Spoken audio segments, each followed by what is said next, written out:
नमस्कार, news first में आपका स्वागत है। मैं आपके साथ रविंद्र कुमार से संवाददाता और मेरी सहयोगी योगेंद्र प्रजापति छोटी काशी अनुक्षेत्र से। इस समय पर हम जुड़े हुए छोटी काशी अनुक्षेत्र की सामाजिक कार्यकर्ता महिलाओं से, जो कि हमारे पूरे भारतवर्ष में महिलाओं के लिए उत्पीड़न हो रहा है, जगह जगह रेप और हत्या हो रही है। तो उसके बारे में अपनी संवेदनाएं हमारे साथ में जुड़ी हुई सामाजिक मतलब दामिनी गौड़ जी और श्रीमती प्रज्ञा गौड़ जी और श्रीमती अनीता जी और डॉक्टर संगीता जी जुड़ी हुई हैं। तो इसे जानकारी करेंगे, संवेदना करेंगे। जैसे एक पाक पवित्र रक्षाबंधन का त्योहार आ रहा है। एक तरफ तो भाई सभी लोग बहनों के राखियां बंधवाते हैं, रक्षा का संकल्प लेते हैं।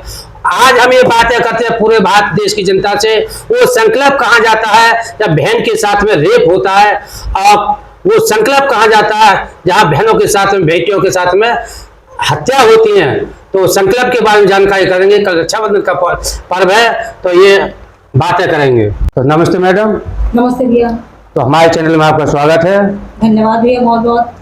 जैसे कि हमारे भारत देश में महिला सुरक्षित नहीं दिखाई दे रही हैं, और जैसे कल एक रक्षाबंधन का पाक पवित्र त्योहार है, ये जो धागा जो बांधा जाता है तो महिलाओं के, माता बहनों की रक्षा के लिए बांधा जाता है, और कई महिलाएं सुरक्षित नहीं दिखाई दे रही हैं। कहीं पर रेप होता है तो कहीं पर उनकी हत्या की जाती है। इस पर आप क्या कहना चाह रही हैं? सभी को नमस्कार। और रक्षाबंधन के शुभ अवसर पर मैं सभी माताओं, बहनों को और भाइयों को बहुत बहुत शुभकामनाएं देती हूँ। और रक्षाबंधन के इस पावन पर्व पर सभी भाइयों को, चाहे बहनों को वो कुछ दें या ना दें, लेकिन उनकी रक्षा का संकल्प लें। और यहाँ तक कि ये कर्नाटक की जो घटना घटी है, मैं ज़्यादा तो नहीं कहूँगी, क्योंकि ये घटनाएं हमेशा से होती आ रही हैं। और मैं उस कर्नाटक, पश्चिम बंगाल की मुख्यमंत्री, जो एक खुद महिला है, मुख्यमंत्री है, गृह मंत्री है और स्वास्थ्य मंत्री भी है, और महिला मंत्री होने के बावजूद भी अपने राज्य में महिला सुरक्षित नहीं है। आए दिन महिलाओं पर पश्चिम बंगाल में अत्याचार होते रहते हैं, और ऐसी मुख्यमंत्री महिला को धिक्कार है, धिक्कार है। और उस महिला मंत्री को उस राज्य में मुख्यमंत्री होने का कोई अधिकार नहीं है। इसलिए मैं हाथ जोड़कर उस राज्य की महिला से और प्रत्येक महिला से, जो ऐसी महिला है जो महिला की सुरक्षा नहीं कर सकती, उसे मुख्यमंत्री होने का कोई अधिकार नहीं है। और ये मैं बेटियों के लिए, माताओं से और बहनों से, ये मैं माताओं और बहनों से आग्रह करती हूँ कि हमें अपनी बेटियों को, बहनों को ब्यूटी पार्लर सिखाने के साथ साथ, उन्हें डांस सिखाने के साथ साथ, उन्हें अपनी सुरक्षा के लिए शस्त्र उठाना सबसे ज़्यादा आवश्यक है। अभी बांग्लादेश में महिलाओं के साथ अत्याचार हुआ, लेकिन वहाँ की महिलाएं, जब तक उन्होंने शस्त्र नहीं उठाए, उनके साथ अत्याचार होता रहा। जब उन्होंने देखा उनकी रक्षा करने कोई नहीं आया, कोई नेता नहीं आया, कोई राजनेता नहीं आया, कोई नहीं आया देश का, कोई उन्हें बचाने नहीं आया, उन्होंने शस्त्र उठाए। हमारे देश की प्रत्येक महिला को, बेटी को रानी लक्ष्मीबाई बनना है, क्योंकि हमारे देश में भी, भारत में भी ऐसी स्थिति आने वाली है, क्योंकि जहां जिहादियों ने कदम रख लिया उस देश का नाश है, क्योंकि जिहादियों ने जो किया। और अगर हमारे देश में जिहादी हैं तो मैं अपनी सरकार से यह आग्रह करती हूँ, इन्हें निवेदन करती हूँ हाथ जोड़ करके, उन जिहादियों का सफाया कर दिया जाए, क्योंकि वो किसी भी धर्म का हो, चाहे वो किसी भी जाति का हो। ऐसे जिहादी हमारे देश में नहीं रहने चाहिए, जो हमारे देश को दीमक की तरह खा जाए। और हमें ये लगता है, यदि हम बांग्लादेश की स्थिति को देखते हैं, पश्चिम बंगाल की स्थिति को देखते हैं, हम पाकिस्तान की स्थिति को देखते हैं, अपने हिंदुओं के बहन बेटियों के को देखते हैं, हमने देखा कश्मीर में भी हिंदुओं को भगा दिया गया। तो ये स्थिति हमारे देश में ना हो, तो इसके लिए हर माँ को, अपनी बेटियों को सबसे पहले शस्त्र उठाने की का अभ्यास कराना होगा। दूसरे नंबर पे उसे धर्म, तीसरे नंबर पे संस्कृति की शिक्षा देनी होगी, और चौथे नंबर पे और शिक्षा देनी होंगी और अन्य अभ्यास कराने होंगे। जैसे पहले रानी लक्ष्मीबाई थी, हर घर में हर बेटी को रानी लक्ष्मीबाई बनना है। हर शिक्षा के साथ साथ जैसे रानी लक्ष्मीबाई ने शस्त्र उठाना सीखा, अपने देश को बचाया, अपनी धर्म को बचाया, अपनी संस्कृति को बचाया। यदि महिला खुद यह नहीं लेती है दायित्व, तो हमारे देश में भी वही हाल होगा जो पश्चिम बंगाल में हुआ, बांग्लादेश में हुआ, पाकिस्तान में हुआ, कश्मीर में हुआ। तो उन्हें बचाने कोई नहीं आता। बांग्लादेश में कौन बचाने के लिए आया बहन बेटियों को, या अब कौन उनकी सुरक्षा कर रहा है? हमारी हिंदू बेटियों को यह बदनाम किया जाता है कि छोटे कपड़े पहनती हैं, डांस करती हैं। एक सभ्य परिवार की डॉक्टर जो कोलकाता में घटना घटी है, वो पूरे कपड़ों में थी, पूरे कोट में थी, और माँ बापों ने उसे पढ़ाया लिखाया, किस काम आया? यदि वो अपनी सुरक्षा नहीं कर पाती हैं तो ये सारी पढ़ाई लिखाई शिक्षा सब बेकार है। सबसे पहले शिक्षा शस्त्र की दो, रानी लक्ष्मीबाई बनाओ। यदि वो अपने आत्मसम्मान की रक्षा करती हैं, अपने धर्म की रक्षा करती हैं, तो हमारी ये शिक्षा सफल है, वरना बेटियों की शिक्षा सफल नहीं है। मैं सभी माताओं बहनों से यही आग्रह करती हूँ कि अपनी बेटियों को हर काम सिखाने से पहले सबसे पहले शस्त्र की और अस्त्र की शिक्षा दो, वेदों की, शास्त्रों की शिक्षा दो, संस्कृति की शिक्षा दो, क्योंकि हमारे बच्चे संस्कृति भूलते जा रहे हैं, उन्हें कोई ज्ञान नहीं है। तो मैं सभी से आगे करती हूँ और मैं इतना ही कहना चाहती हूँ कि अपनी बेटियों को आत्मनिर्भर बनाओ। मैडम, हमारे देश में महिला सुरक्षित नहीं है, इस पर आप क्या कहना चाह रही हैं? किस तरीके से महिला सुरक्षित रह सकती है, इस पर आप क्या कहना चाह रही हैं? पहले तो मैं रक्षाबंधन की शुभकामनाओं को देते हुए भी शर्मसार महसूस कर रही हूँ कि मैं किस भाई को रक्षाबंधन की शुभकामना दूँ। हो सकता है अगली बार मैं अपने भाइयों को शुभकामनाएं विश करूं, लेकिन इस बार मेरी हिम्मत ऐसी नहीं है। डेली कौन सा दिन ऐसा जाता होगा जब मैं पेपर में ये न्यूज़ नहीं पढ़ती कि आज यहाँ रेप हुआ। एटलीस्ट 3 और 4 न्यूज़ डेली मेरी आंखों से गुजरती हैं। और अब आप देखिए, एक दिन नहीं बीता होगा पश्चिम बंगाल की उस घटना को, दूसरे ही दिन हमने उत्तराखंड में न्यूज़ देखी। हमने देखा कि हमारे उत्तर प्रदेश में एक सनसनीखेज खुलासा हुआ कि भाई सीरियल किलर था जो महिलाओं को कब से मारता हुआ चला आ रहा है। 7 डेड बॉडी तक गड़ी हुई मिली, 10 बॉडी, जहां मैं देखती हूँ कि 3 साल की मेरी बच्ची को भी आप नहीं छोड़ रहे हो। तो मैं किस मुंह से उन्हें भाई बोलूं, पिता बोलूं, या जो भी मैं बोलूं तो कैसे बोलूं? वो असुरक्षित किससे हैं? आप ही लोगों से तो हैं। आप ही लोग, मेल समाज तो है जो हमें सुरक्षा दे रहा है। यदि मैं अपनी बेटी से कहती हूँ कि भाई रात को 10 बजे मत निकल, मैं अपनी बहन से कहती हूँ कि ना बाहर मत जा, तो असुरक्षा किससे है? आप लोगों से। तो इसमें शर्मसार मेरी बेटियों को नहीं होना चाहिए। आप सब मेरे बेटों को, मेरे भाइयों को, मेरे पिता को भी शर्मसार होना चाहिए कि उनके होते हुए उनकी बेटी, उनकी बहनें असुरक्षित महसूस कर रही हैं। दूसरा एक सवाल ये मेरे मन में आता है कि इनका जो पावर ऑफ सोर्सेज है, इनको शक्ति कहाँ से मिलती है? निर्भया कांड हुआ, फांसी तक मिल गई इन लोगों को, लेकिन उसके बाद भी लीगली ये लोग नहीं रुके। तो ये पावर ऑफ सोर्सेज कहाँ से आता है? इन लोगों को शक्ति कहाँ से आती है? तो मैंने सोचा कि या तो शक्ति मिलती है कि ये खुद बहुत बड़े राजनेता होते हैं, या दूसरी शक्ति मिलती है कि इनके पीठ पीछे या इनके पीठ के बैकबोन के ऊपर बहुत पावरफुल कोई हैंड होता है। तो इनको लगता है कि अरे वी आर सेफ, हम कुछ भी करें नो प्रॉब्लम। और गर्ल क्या, गर्ल के पास कोई पावर नहीं है, कौन सुनता है वुमेन की? 4-5 तो लांछन इसके ऊपर ही लग जाएंगे। इसी में आप देखो कि बिल्किस बानो को, अपराधियों को यदि रिवॉर्ड मिलेगा, प्रज्वल रेवन्ना को सांसद की सीट मिलेगी, सांसद बनेगा। और हम पार्लियामेंट में देखें तो आप अब भी देखिए, मैं किसी पार्टी विशेष की नहीं कह रही हूँ, सभी पार्टीज की मैं कह रही हूँ कि 20% ऐसे सांसद आपको मिलेंगे जिनके ऊपर रेप चार्जेस लगे हुए हैं। तो मैं सोचती हूँ कि केवल एक समाज बदलने से या सरकार की गलती नहीं है कि सरकार रूल नहीं ला रही, नियम नहीं ला रही, नियम ला रही है, लेकिन नियम को फॉलो भी तो करना चाहिए। अब नियम फॉलो कौन करेगा?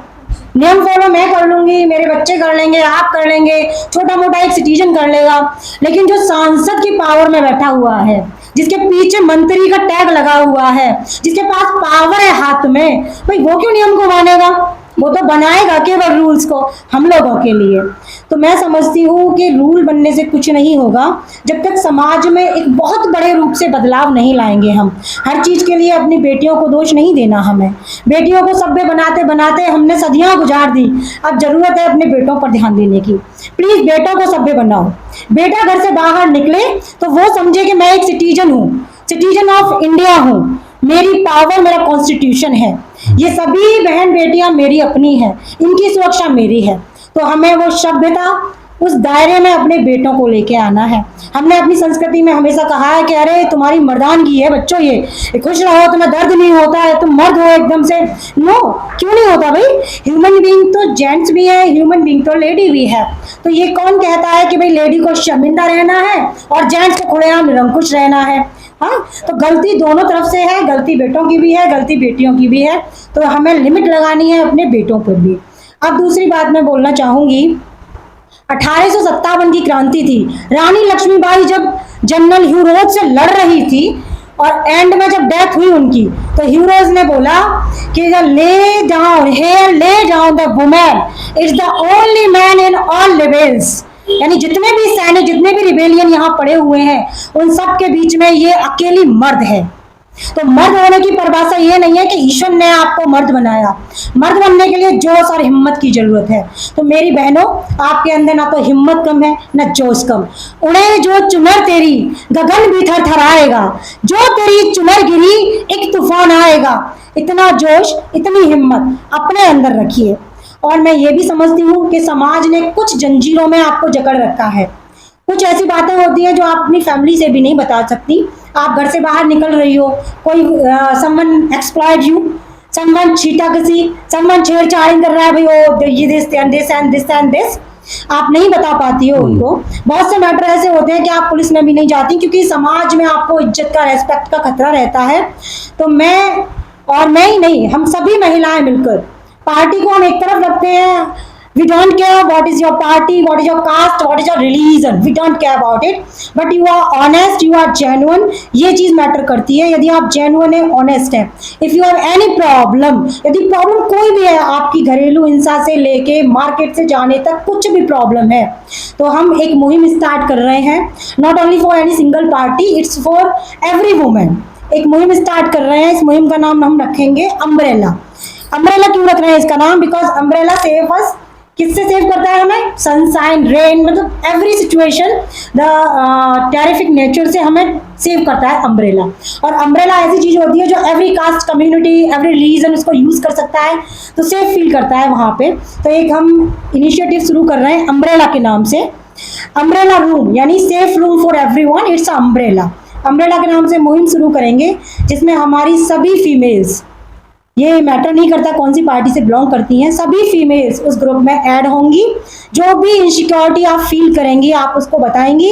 और ये विश्वास करिए कि आपकी ये बहन, या जो भी आप कहना चाहो, आपकी ये बहन इतनी कैपेबल है कि आपको हर एक टेरिफिक कंडीशन से, हर एक हॉरिफिक कंडीशन से आपको निकाल सकती है।